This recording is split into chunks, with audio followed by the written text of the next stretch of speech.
A small group of young protesters gathered outside the ANC headquarters in Johannesburg on Monday.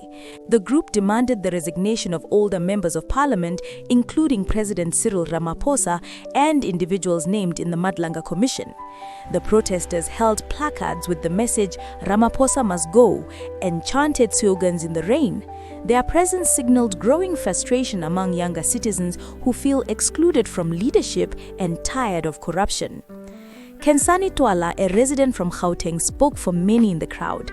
She argued that older leaders should step aside and allow younger people to take responsibility for the country. Ramaphosa turned 73 on Monday. Twala said the protest was not an attack on any political party. She said the group was expressing exhaustion shared by both young and old citizens across South Africa. She blamed corruption for the rising cost of living and expressed anger over the exchange rate. She said South Africans deserved a stronger rand. She also said anyone found guilty through the Madlanga Commission should face arrest. Twala said the demonstration was not limited to Johannesburg. She claimed similar protests were happening in several provinces. She named Amani Dube as the organizer. Twala is from Tsakani in the city of Ekurhuleni. She studies politics, philosophy and economics at UNISA. She explained why they chose the ANC headquarters. Ramaphosa leads the government of national unity. She said the ruling party holds responsibility for national direction.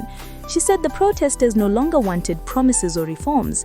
She said they wanted the current leadership to step down.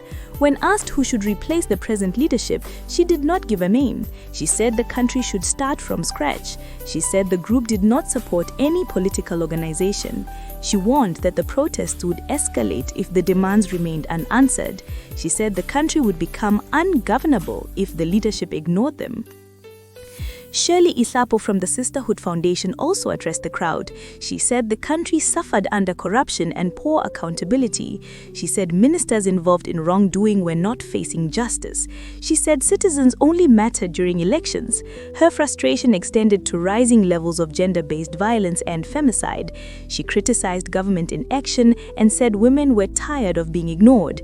She said the group rejected the current administration and rejected the upcoming G20 gathering in Johannesburg. No ANC official spoke to the demonstrators. Protesters did not submit a memorandum. Isapo said the group would continue to protest. She announced another demonstration on 21 November. She said participants would wear purple and march against gender-based violence. She said South Africans had waited 30 years for change. She said silence would no longer be an option. She said marches would continue for as long as necessary. Some ANC members watched from outside the building and recorded videos as the protest continued.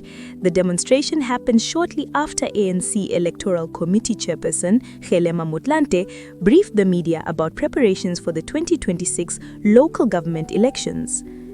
Women for Change, a national organization focused on gender-based violence and femicide, recently announced a national shutdown for women on 21 November. The action will take place one day before the G20 Leaders Summit in Johannesburg, which will run from 22 to 23 November. The organization said the purpose of the shutdown is to draw attention to the ongoing crisis of rape and murder of women in the country. The message aligns with concerns raised by protesters outside the ANC headquarters.